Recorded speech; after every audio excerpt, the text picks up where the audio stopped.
magagandang dilag na ngayon ko lang nakita. Palakpakan po natin ang Diyos sa buhay ng ating mga kapatid ngayon.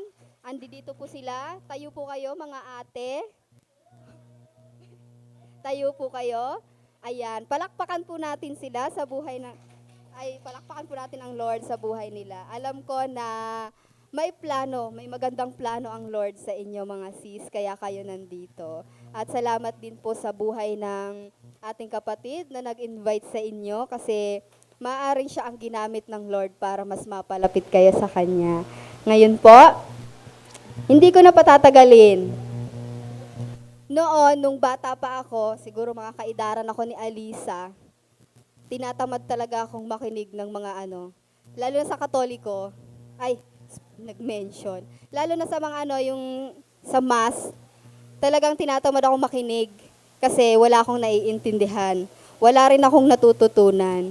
Pero ngayon, na mas naranasan ko kung gaano kabuti ang Lord, na naramdaman ko kung paano siya kumilos sa buhay ko, excited ako lagi na makinig ng Word of God tuwing linggo. Kaya lagi kong inaano sa sarili ko na hindi ako pwedeng mawala sa araw ng linggo. Kasi pakiramdam ko pag wala ako sa araw ng linggo, yung buong linggo ko kulang na kulang kasi hindi ko naririnig yung mensahe ng Lord para sa buhay ko. Kaya mga kapatid, lagi po nating iisipin na yung mensahe ng Lord every Sunday, yun po yung sinasabi ng Lord sa atin. Kasi alam ko naman po na hindi lang din naman po ako yung hindi nakakapagbasa always ng Bible. Kaya dito po ako bumabawi sa mga verse na binabanggit nila, sa mga encouragement na nadala ng mga nagsasalita dito by the presence of the Lord. Kaya mga kapatid, sikapin po nating unawain sa tulong ng banal na Espiritu yung Word of God linggo-linggo. Kaya hindi ko na po patatagalin. Tatawagin ko po ang maghahatid ng mensahe sa araw na ito na ginamit ng Lord. At lagi siyang ginagamit ng Lord para matuto tayong lahat. Wala pong iba kundi ang ating pong pastora na si Pastora Maricel Duniega. Thank you, Sis Ren. So, napakasarap, no? Napakasarap na pag alam mo na hindi ka naman aware na gagamitin ka ni Lord, pero ni-ready ka na niya kasi alam niya na ikaw yung gagamitin niya, no? So, salamat sa ating worship team. Palakpakan niya natin yung ating worship team sa isang powerful worship. Grabe na-move talaga po yung heart ko at alam ko rin yung heart ninyo sa worship na yun. So, alam kong naghanda sila physically and spiritually sa araw na to. So, ganun din naman po, salamat din sa ating mga tech at sa lahat ng mga tagalinis every Saturday na mga nanay o mga tatay. So, dapat may own schedule na rin po tayo ng paglilinis para may kapalit tayo sa mga youth. Okay? So, yon. Handa na po ba tayo? Amen. Na-miss ko po, parang mahina. Mga gutom na, no? Good yan. Makakakain tayo ng masarap today. Handa na po ba tayo? Sabihin mo nga sa katabi mo, handa ka na? Na ma-bless ni Lord? Amen. No? Na mabusog. Okay. So, yan sa lahat po ng aming viewers. Salamat po sa panonood. Patuloy niyo po kaming suportahan. At nawa patuloy kayong ma-bless kahit dyan lamang po sa aming page. At yun po, kung may mga questions, mag-message lamang po kayo. So ngayon po, ang title po ng mensahe ng Diyos, nagtataka ko bakit niya to binigay kanina, yun pala gagamitin niya ito. So wala pa kami talagang final na napag-usapan ngayong month na to, pero ang nasuggest ni Ate Mean ay all about victory. Kaya ito rin naman yung sinimulan niyang i-message sa inyo at alam ko na bless kayo kasi nakapag-circle pa kayo. Tama po ba? Amen. Nakapag-circle ang bawat isa't na bless. So, dalangin ko na nawa ma-bless din kayo sa araw na to sa mensahe ni Lord. Pero before anything, let's bow our heads and pray. Lord, maraming salamat po sa kabutihan mo. Narito ako, Lord, nagpapakumbabagad. Gamitin mo ako sa kaluwalhatian mo. Tanging ikaw lamang, God, ang maging in control. Let your will be done, Panginoon. At nawa ang bawat isa na nakikinig ngayon ay maging handa, Lord. Nawa sa pinakamatabang parte ng kanilang mga puso maitanim natin ang iyong mga salita At nawa hindi lang ito pumasok sa kanilang tenga, ito ay pumasok din sa kanilang mga puso at tunay na maisabuhay nila, Panginoon, upang sila ay maging Kristiyano na namumukadkad sa pananampalataya. Salamat, O Diyos, Ikaw na ang manguna, Lord. Ikaw ang mangusap sa iyong mamamayan. In Jesus' name, Amen. Malakas po ba? Rinig po ba? May ilalakas pa ba ito, Kuya? So, yan. So, ang title po ng mensahe ng Diyos ngayon is Victory over your own will. Yan. Amen. Victory over your own will. Naniniwala po ba kayo na may pansarili kayong will? At pag sinasabing may sarili kayong will, meron din kayong pansariling desire. Tama po ba? Kasi yung will ay nakaakibat sa desires. At lahat po tayo, binigyan ng Diyos ng own will and desires. Malayang pagpili. Ano ba yung will? Pagpili.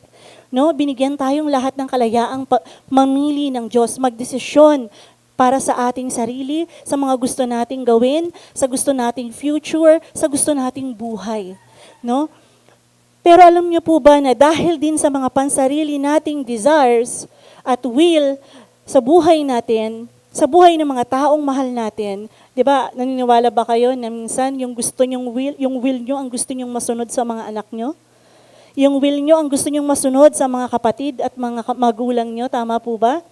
Dahil tayo ay may iba-ibang will, yung anak mo may ibang will, yung asawa mo may ibang will at desires yan. Yung pamangkin mo o kung sino pa man, may kanya-kanya tayong mga will at desires. At ang problema, dahil iba-iba yung desires and will natin sa buhay, madalas doon nagkakaroon ng conflict, nagkakaroon ng misunderstanding, nagkakaroon ng sin, at tayo ay nalalayo sa Panginoon. Naniniwala po kayo? Madalas yung own wills and desires natin bumabangga sa will and desire ni Lord para sa buhay natin. At doon po tayo madalas napapahamak. Kaya rin mayroong hindi pagkakaunawaan sa family. Bakit? Kasi iba yung will ng tatay, iba yung gusto rin ng anak. Iba yung will ng nanay, iba rin yung will ng tatay. Diba? Iba din yung desires. At dahil iba-iba, nagiging magulo ang isang pamilya. Kahit din sa church, 'di ba? Pag iba-iba yung plano, yung gusto ng mga servants, hindi rin nagkakasundo at nagiging maayos ang pagpapatakbo ng church. So, yung self-will and desires, napakahalagang maintindihan natin kung ano na bilang Kristiyano ang will na dapat meron tayo, ang desires na meron tayo, upang maging daan ito sa patuloy nating maranasan yung kabutihan ng Diyos, pagpapala niya, at yung tunay na magandang buhay na nilaan niya sa atin. Tandaan nyo, if every time na meron kayong choice na kailangan gawin, at palaging ang pinipili ninyo ay yung will at desire ninyo para sa inyong sarili, madalas makakalaban niya yung will and desire ni Lord. Amen? At kapag malayo kayo sa Lord, anong sabi ni Lord? Wala kayong magagawa, malayo sa akin. Amen? So, alamin natin, how can we have victory over our own will? So, basahin po natin at buksan ang Lucas chapter 22. Lucas chapter 22, verse 42 to 49. So, babasahin ko po sa Tagalog. Sabi po dito sa Lucas chapter 22, verse 42 to 43, sabi dito, sabi niya, Ama, kung kalooban mo, ilayo mo sa akin ang kopang ito. Ngunit huwag ang kalooban ko ang masunod, kundi ang kalooban mo. Nagpakita sa kanya ang isang anghel mula sa langit at pinalakas ang loob niya. So yung senaryo po dito sa Lucas chapter 22 verse 42 to 43, alam na ni Jesus kung ano yung mga mangyayaring susunod. Alam niya na marami siyang kakaharaping mga matitinding paghihirap. At bilang tao, syempre, nandun yung pangamba, nandun yung takot, di ba? Kasi nasa flesh siya. At ang ating katawan ay may mga kahinaan, may mga gusto. Di ba? May ginugusto ang ating katawan. At sa kanya bilang tao, yung will niya, sabi niya, kung maaari, baka pwede na tanggalin sa kanya ng Diyos yung kopa ng paghihirap. Bilang tao, yung will niya, ang gusto niya, wag sana niyang maranasan yung paghihirap na ito. 'Di ba? Pero, sabi naman, ito pong paghihirap na sinasabi ni Jesus doon, na tanggalin, ay hindi niya sinasabing wag mangyari. Wag mangyari na siya ay magdusa at mamatay. Hindi po yun, kasi alam niya na talagang mangyayari ito. Ang sinasabi niyang kopa na tanggalin ay yung kabigatan sa kanyang puso. Sinasabi niya na itong bigat na nararamdaman ko, yung takot, tanggalin mo ito, Panginoon, tanggalin mo ito, Ama. 'Di ba? So ngayon, dito sinasabi na may gusto si Jesus. No? Na makalaya siya doon sa kabigatan na nararamdaman niya sa mga oras na 'yon. Ang iba naman ang iniisip na siya ay makalaya at hindi siya makaranas ng paghihirap. Pero isa lamang po ang gustong sabihin sa verse na ito, na lahat tayo katulad ni Jesus, makakaranas tayo ng mga paghihirap. Tama po? Mararanasan natin na tayo ay i-persecute kagaya ni Jesus. Mararanasan natin na tayo ay husgahan, sabihan ng masasakit na salita. Mararanasan natin na tayo ay magutom, mawalan. Mararanasan natin na mawalan ng mahal sa buhay. Mararanasan natin na hindi tayo pakitaan ng maganda ng mga tao sa mundo.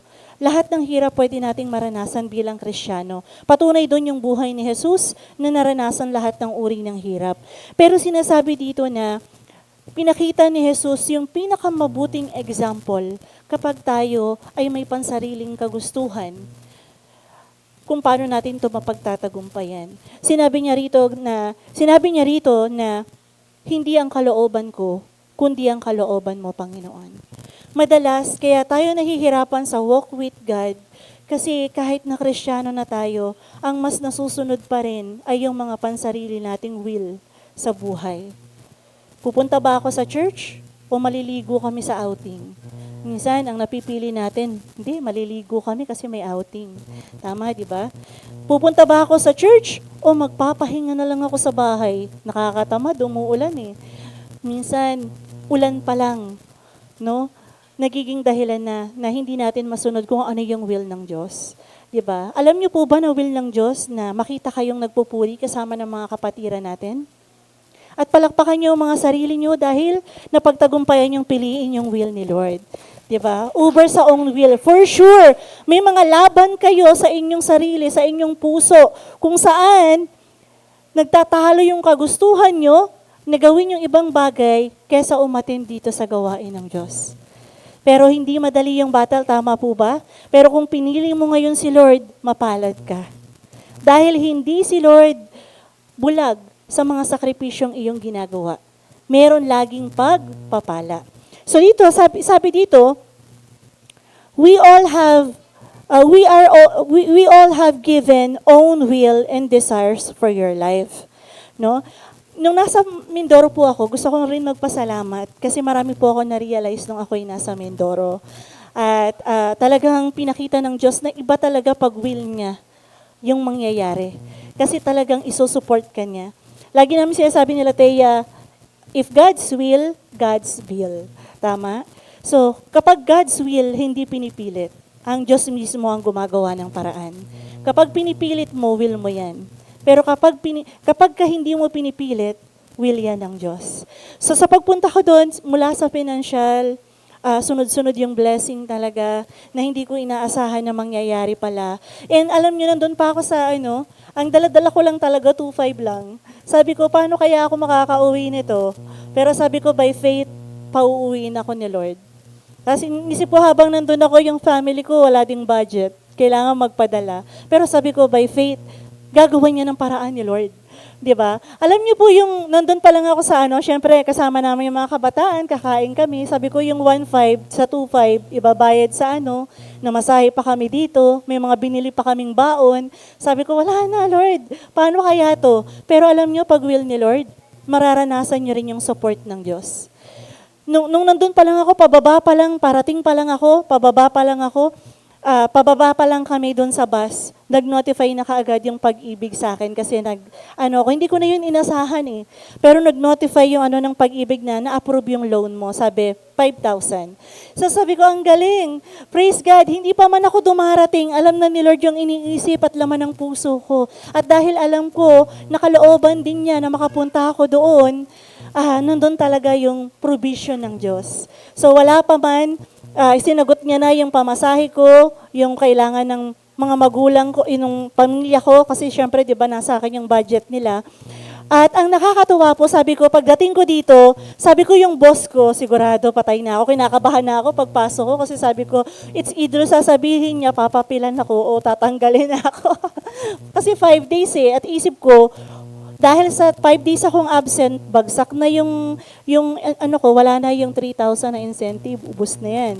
Tapos, 5 days pa akong walang sasahurin. 5 days lang ang sasahurin ko. So sabi ko, okay lang, tinanggap ko to Lord kasi pinili ko to eh.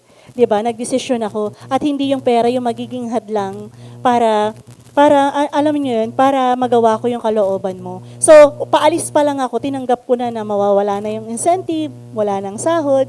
Pero alam niyo, kapag talaga will ng Diyos ang ginagawa ninyo, hindi ka niya pababayaan. Nandun yung overflowing na blessing ng provision.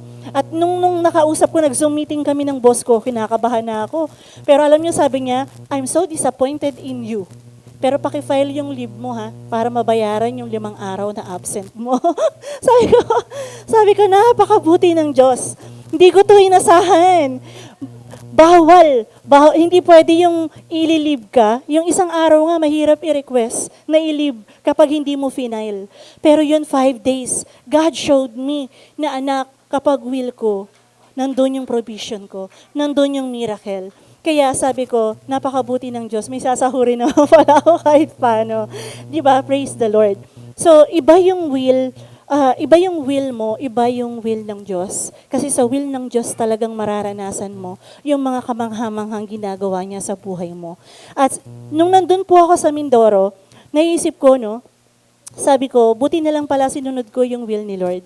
Nakita ko doon yung hirap nila pastor na ang layo ng lakad para abutin yung mga tao, yung mga bahay.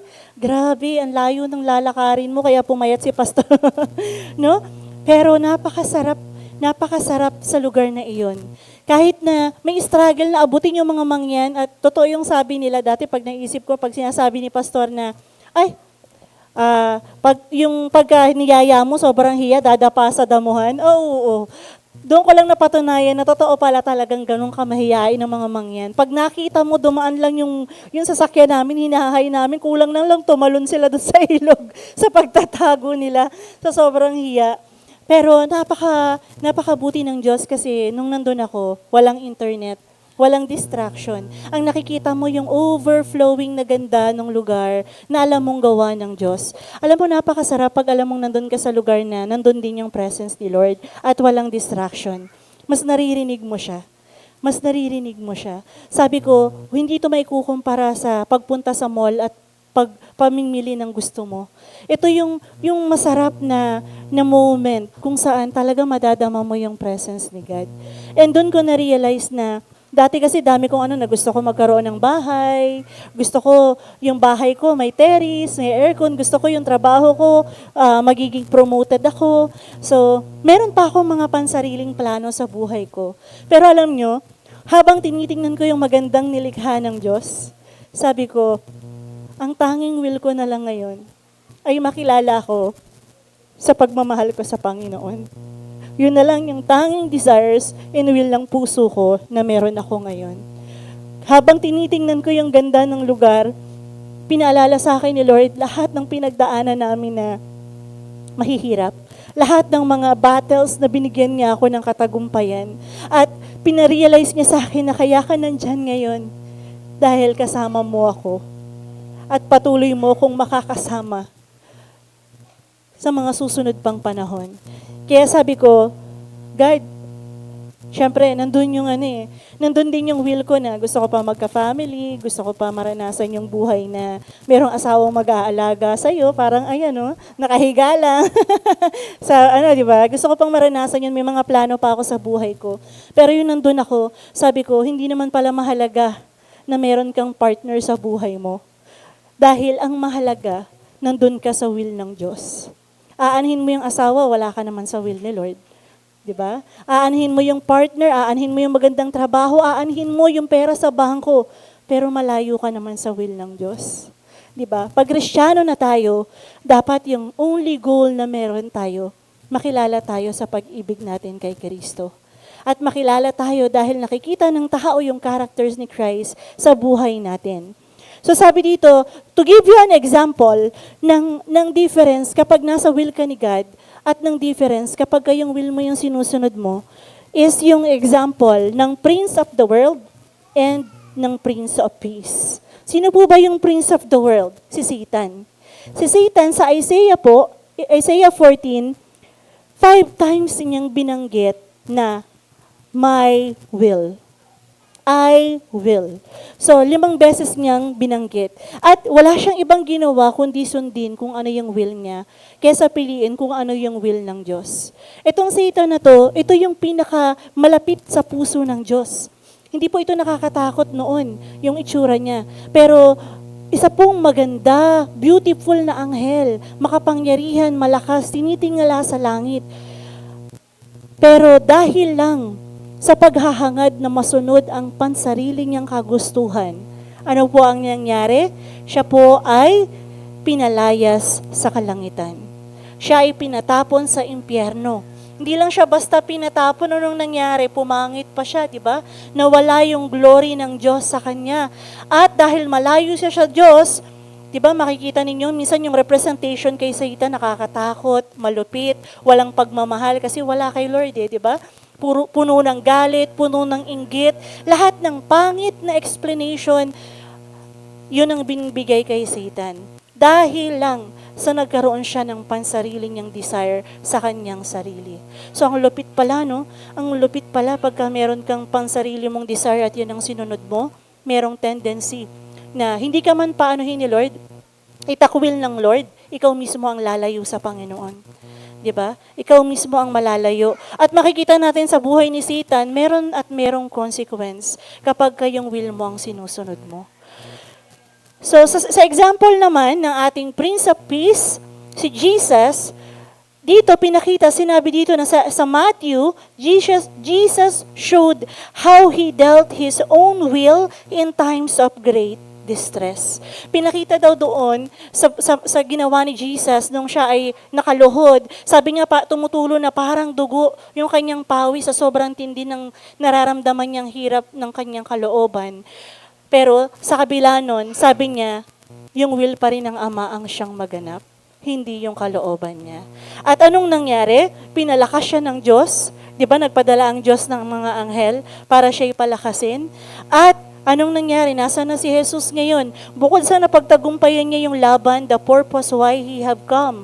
No? Naniniwala ba kayo may purpose? Bakit kayo tinawag ng Diyos? Meron. There is a reason bakit kayo nandito sa mundo. At kailangan ma-accomplish yung purpose na yun para po tayo makabalik sa kalangitan. So si Jesus, na-accomplish niya, natapos niya yung laban. No? Natapos niya yung laban kasi sa lahat ng pagkakataon, pinili niyang sundin kung ano yung kalooban ng Diyos. At ngayon, nasaan po siya? Niluluwalhati ng mga anghel. Nakaluklok sa kanan ng Ama at dinadakila ng lahat. Amen po ba? Gusto po ba natin na makapasok sa kaharian ng Diyos? Gusto niyo po ba na parangalan habang pumapasok kayo, no? Tumutunog yung trompeta. Tapos nag-aawitan yung mga anghel. When i-welcome kayo at sinasabi, ayun si Sis Renalyn, siya pala yung kinukwento ni Lord. Ayun pala si Althea, siya pala yung kinukwento ni Lord na ganito, ganyan, ganyan, no? Gusto ba natin na makilala tayo sa langit? Amen. Gusto natin na makilala tayo sa langit. At para mangyari yon, kailangan mapagtagumpayan ninyo yung mga pansarili ninyong will sa buhay ninyo. 'Di ba? Kailangan ang masunod ay hindi na yung will nyo. Mahirap, 'di ba? Kasi tao tayo May mga gusto tayo. Sabi ko nga, kung gusto ko lang, hanap na lang ako diyan ng makakasama kahit sinong pwedeng gusto ko, 'di ba? Pero alam mo 'yun. Pero alam niyo, pagka will mo lang, nandun talaga yung pain. Nandun yung heartache, nandun yung brokenness.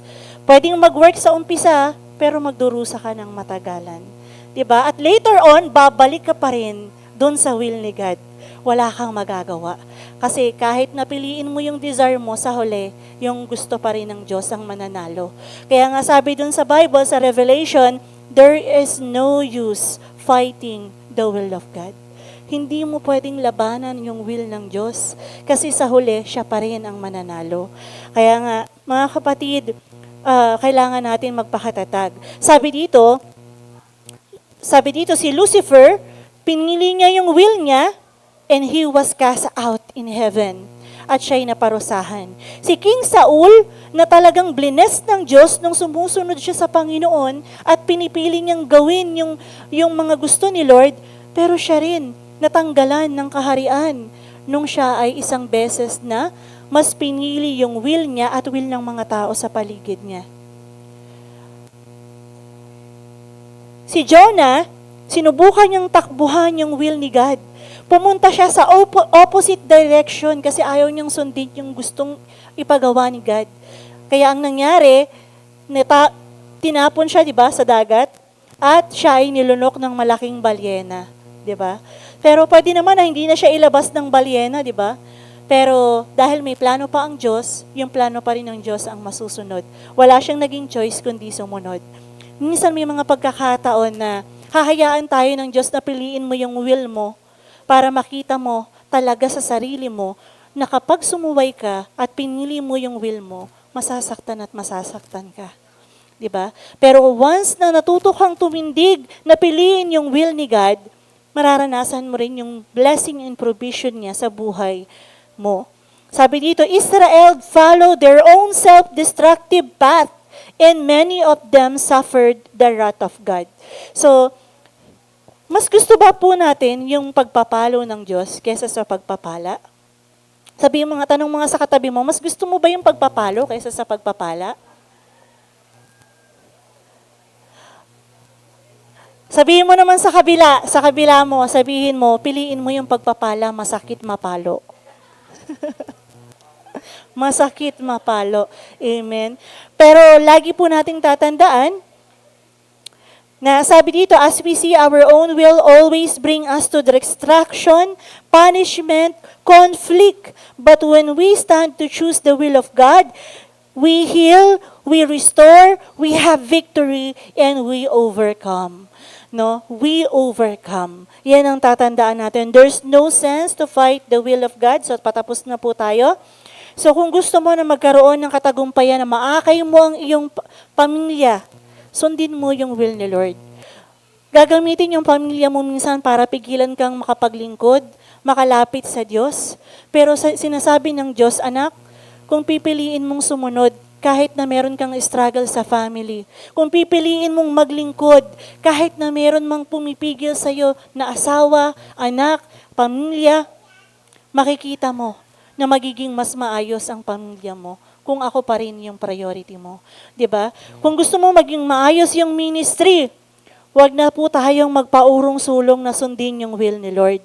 Sa mga kabataan, magde-date ba kami o pupunta sa church? Pupunta sa church. 'Di ba? Importante yung will ni God.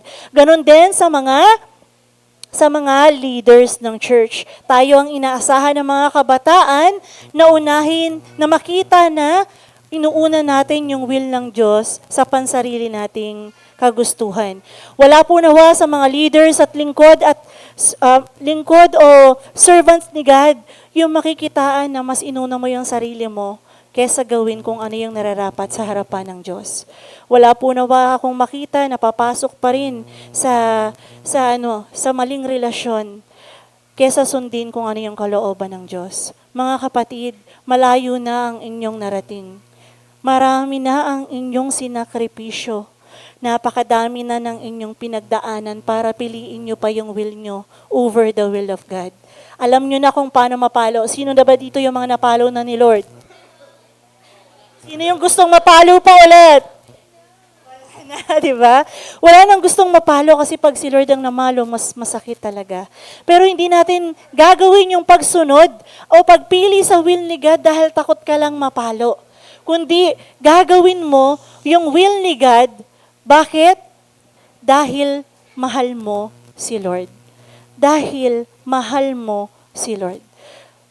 Let the love for God drives you to choose God's will. Tandaan po natin yan, ano? Sabihin nga po natin, not my will, but yours, God. 1, 2, 3. Not my will, but yours, God. Napakaganda ng plano ng Diyos kapag will niya talaga ang inuna natin. So, iiwanan ko po sa inyo, paano natin ma-overcome, paano tayo magkakaroon ng victory over the will of God. Siyempre, una, gamitin natin yung salitang will. W-I-L-L. So, yung W stands for Word of God. Para mapagtagumpayan mo yung kahinaan mo, para masunod mo yung will ng Diyos, kailangan isupply mo yung sarili mo ng salita ng Diyos. Ito yung magiging kalakasan mo para mapagtagumpayan mo yung pansariling will mo. Ito yung magiging gabay mo kung ano yung will ni Lord at kung paano yun masusunod. Pangalawa, I stands for imitate Christ.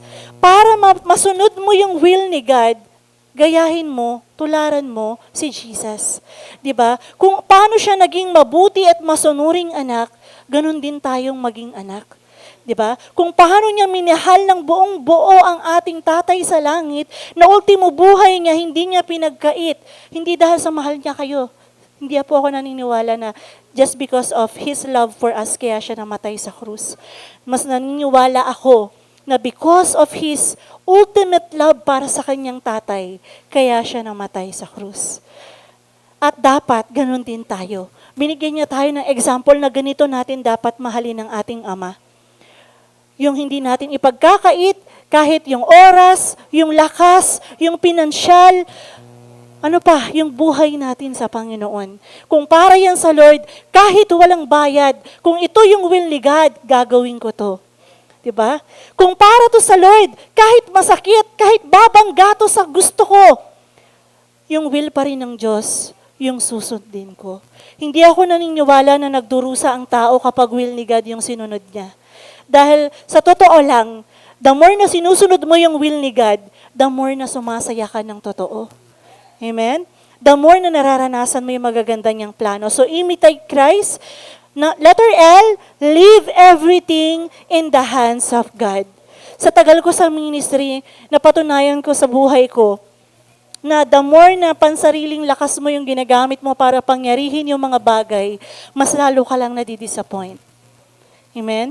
So, alam ko marami na sa inyong nakaranas na pilit yung gustong mangyari yung isang bagay, lahat na ginawa nyo, kahit na nagkasala na kayo, kahit na alam nyo hindi na will ni Lord, para lang mangyari, ipinipilit ninyo. And later on, binigay nyo na lahat, disappointed pa rin kayo. Hindi pa rin nangyari yung gusto ninyo. No? Nakakalungkot. Minsan natatawa nga rin ako sa sarili ko dati. Dati sabi ko, pag may gusto akong tao, papaganda ko. 'Di ba? Papakita ko ang bait-bait ko, 'di ba? So, lahat gagawin mo para magustuhan ka ng tao na 'yon. Pero alam mo, kung ang taong 'yan talaga galing sa Panginoon at will yan ng Diyos, hindi mo kailangan mag-effort magpaganda physically. Kasi kusa niya yung ipapadama na mahal ka niya at siya yung nararapat para sa'yo. Amen po ba?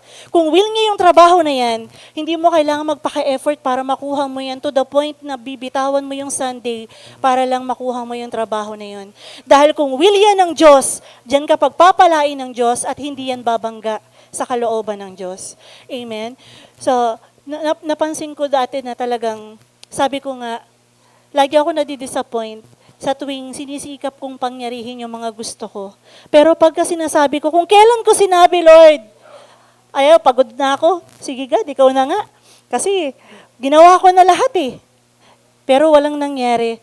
Pero kung kailan sumuko ka na, doon ipapakita ng Diyos na may plano pa siya. At dahil may plano pa siya, susunod ka. At kapag sumunod ka, makikita mo na napakaganda pala ng hinanda niya para sa'yo. Kaya dinadalangin ko po sa inyo na nawa mga kapatid, piliin nyo lagi yung will ng Diyos sa anumang desisyon, sa anumang inyong gagawin, tanungin nyo, ito ba yung kalooban ng Diyos? Dahil kung kalooban niya ng Diyos, hindi ka mapapahamak. Hindi ka madidisappoint. Huwag niyong ipagpalit yung yung pangmatagalang saya at mas magandang future sa mga temporaring kasiyahan ng mundo. Amen po? So last L is loving God more and more. Mau-overcome mo yung self-will mo, magkakaroon ka ng victory over your self-will kapag minamahal mo lalo si God ng patuloy araw-araw. Because love conquers all. Love never gives up. Tandaan niyo po yan. So, may internet ba tayo, kuya? Tayo po tumayo at tayo po yung mananalangin habang umaawit. Yung cause of grace, nandiyan ba? Yung cause of grace. I-play mo nga yung ano lang, yung plinay natin po. Tsaka ayoko nito, medyo mahina. Hello, hello. Hello, hello. Alin ba? Hello, hello, hello. Ito? Hello. Hello, hello. Ayan. So medyo ikuhan mo para medyo maganda. Ayan, so tayo po ito mayot manalangin para sa Panginoon. So, alam ko bilang mga tao, meron pa rin tayong mga pansariling will at desires sa buhay natin. At alam ko, madalas natatalo pa rin tayo ng mga pansariling kagustuhan na yon. Pero alam niyo po, ang kabutihan sa ating Panginoon, every time na nafe-feel mo si God, no, pwede ka pa rin bumalik sa Kanya. Alam niyo po si Pedro, sabi niya, God, handa akong mamatay para sa iyo. Akala niya talaga yung faith niya, kayang dalihin siya at bigyan ng katagumpayan kahit sa pagharap sa kamatayan. Only for him to realize na mismo si Jesus, sinabihan siya na, tandaan mo, Pedro, bago tumilaok ang manok, ikakaila mo ako ng 3 beses. At maaaring isa ka sa mga taong katulad ni Pedro, na ikakaila ang Diyos sa mga pagkakataong mas pinipili mo yung will mo over the will of God. Masakit kapag nararamdaman mo na ang nasusunod pa rin sa buhay mo ay ikaw pa din. Kahit na sinabi mo na Lord, sinusuko ko na ang buhay ko sa iyo. Pero alam mo kapatid, hindi ka tinatakwil ng Diyos. Dahil sabi niya kay Pedro, sa iyong pagbabalik, mas patatagin mo pa ang iyong pananampalataya. Every time na nafe-feel ng faith mo si God, tandaan po natin na umaasa ang Diyos, na tatayo at babangon ka, at mas palalakasin mo pa ang iyong pananampalataya. Every time na nagkakasala ka, kapatid, every time na may mga bagay kang nagagawa na hindi kalooban ng Diyos, tandaan mo, mahal ka pa rin ng Diyos. Mahal ka pa rin ng Diyos. Maaring sumuko ang tao sa iyo sa tigas ng ulo mo. Maaring sumuko yung pamilya mo sa iyo sa katigasan ng ulo mo. Pero kailanman, hindi ka susukuan ng Diyos. Sa tuwing ikaw'y madadapa, ibabangon ka ng Diyos. Sa tuwing ikaw ay manghihina, palalakasin ka ng Diyos. Sabi niya, anak, nagkamali ka lang ngayon, pero pwede ka pang bumawi. Marami pang pagkakataon. Umaasa ang Diyos na sa buhay niyo ngayon, kapatid, ang desire na meron na lamang kayo ay yung desire na makilala kayo sa pag-ibig ng Diyos. Sa tuwing naiisip ko kung paano ako minahal ng Diyos, kung paano niya ako iniligtas sa mga pagkakataon na walang kahit sino nandun para sa akin. Sa tuwing naaalala ko na yung maruming katulad ko at makasalanang tulad ko, hindi niya sinukuan. Sabi ko, karapat-dapat lang ang Diyos na mapapurihan sa buhay na to. Karapat-dapat lang na siya yung laging manalo sa buhay ko. Nawa ganun din yung nararamdaman nyo para sa Panginoon. Kaya tayo'y pumikit, mga kapatid. Nakikinig po ang Diyos ngayon. Alam mo sa sarili mo yung mga bagay na hindi mo pa talaga nasusuko sa Panginoon. Nakikita niya ang lahat ng ito at naiintindihan niya. Nawa ang awiting ito na aawitin niyo, damhin mo ang bawat lyrics nito. So, Mga kapatid, kausapin niyo ang Diyos. Humingi kayo ng tawad, humingi kayo ng lakas, humingi kayo ng gabay, dahil siya lamang ang makapagbibigay ng lakas at gabay sa inyo para maibigay niya yung nararapat na lakas na kailangan niyo to overcome. Alam kong nakakalungkot na madama na nabigo mo si Lord, pero nandyan pa rin si Lord. Mahal ka pa rin niya. I surrender all for the cause of Christ. All I want, tell dear, I will leave behind. For my joy is this, for the cause of Christ. Yes, Lord. Napakabuti mo, Panginoon.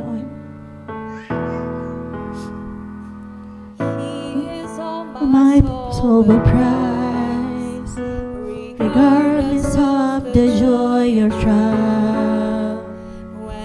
Agonizing questions rise. In Jesus, all my hope abides. For this cause I live, for this cause I die. I surrender all for the cause of Christ. All I want, held dear, I will leave behind. For my joy is this, for the cause of Christ. Salamat po. Salamat sa lahat. This is the cause of Christ. Na tayo ay mabuhay para sa Kanya. Napiliin natin yung will niya over our own will. This time, pwede ba nating sikapin na huwag maging makasarili? Pwede ba na ngayon sa buhay mo, kapatid, ang Diyos na, ang tunay na maging in control, na siya na talaga yung manguna, na siya na yung susundin mo, na siya na yung masusunod sa buhay mo, because only by wanting to do His will, dun mo makikita lahat ng magagandang nilaan niya para sa buhay mo. Jesus, my Jesus, for your glory, for your name. Jesus, my Jesus, I will only sing your praise. For this cause I live, for this cause I die. I surrender all for the cause of Christ. All I want, held dear, I will leave behind. For my joy is this, for the cause of Christ. For my joy is this, for the cause of Christ. Nawang tanging joy natin ngayon ay sundin na lamang ang ating Panginoon. To God be all the glory.